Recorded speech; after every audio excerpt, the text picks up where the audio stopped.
প্রকৃতপক্ষে অধিকাংশ এমনকি ওয়েস্টমিনস্টার স্টাইল ডেমোক্রেসিতেও পার্টি লিডার প্রাইম মিনিস্টার হন না, এটাই স্বাভাবিক।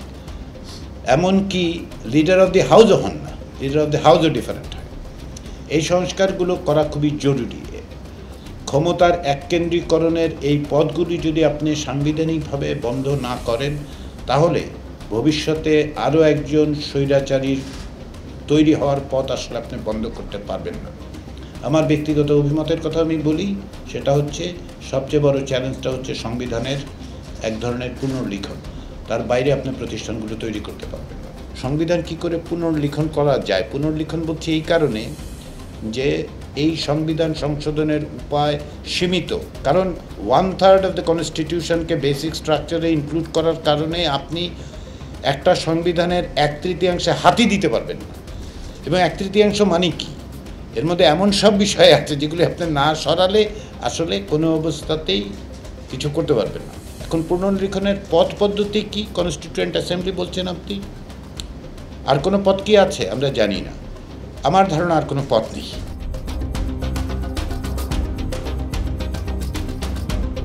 কতগুলো মৌলিক বিষয়ে আপনি যদি অ্যাড্রেস করতে না পারেন, তাহলে শুধুমাত্র তাড়াহুড়ার নির্বাচনে গণতান্ত্রিক পুনর্গঠন হবে না, এটা আমরা মনে করি। যে কারণে আমরা এটাকে বলছি যে আপনি এখন গণতান্ত্রিক পুনর্গঠনের জন্য সংগ্রাম। তার মধ্যে কতগুলি বিষয়কে আমরা চিহ্নিত করেছি যেগুলো খুবই জরুরি। এর মধ্যে একটি সংবিধান অত্যন্ত জরুরি বলে আমরা মনে করি। আরেকটা বিষয় যেটা আমরা মনে করি যে বিভিন্ন সাংবিধানিক সংস্থাগুলোর মানে ঢেলে সাজানো সংশোধন সংযোজন যেভাবে বলেন আর কি, এগুলিতে হাত দিতে হবে।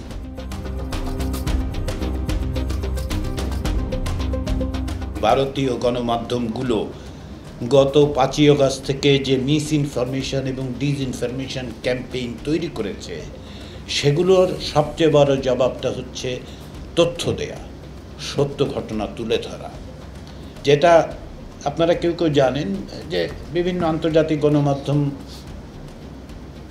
বিভিন্ন সময় আমার কাছে কথা বলার চেষ্টা করেন, আমি চেষ্টা করি। আমি তাদেরকে বলেছি একটা কথাই, আপনারা ঢাকায় যান, বাংলাদেশে যান, ঘুরুন, দেখুন, তারপর আপনারা যা লিখবেন সেটাই।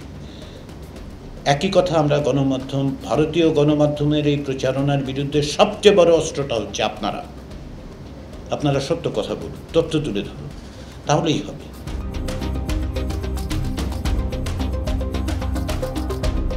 সেলফ সেন্সরশিপ আসলে এক ধরনের মিসনোমার, বুঝতে পেরেছেন? মিসনোমার এই কারণে যে আসলে আপনি সেলফ সেন্সর করেন যখন আপনি বুঝতে পারেন বাইরের একটা চাপ আছে, ভিজিবল অথবা ইনভিজিবল, আপনার মাথার মধ্যে ঢুকে পড়েছে যে একটা চাপ কোথাও আছে, ফলে চাপটা থাকে, আপনি ফিল করে সেই জন্য সেলফ সেন্সর করেন।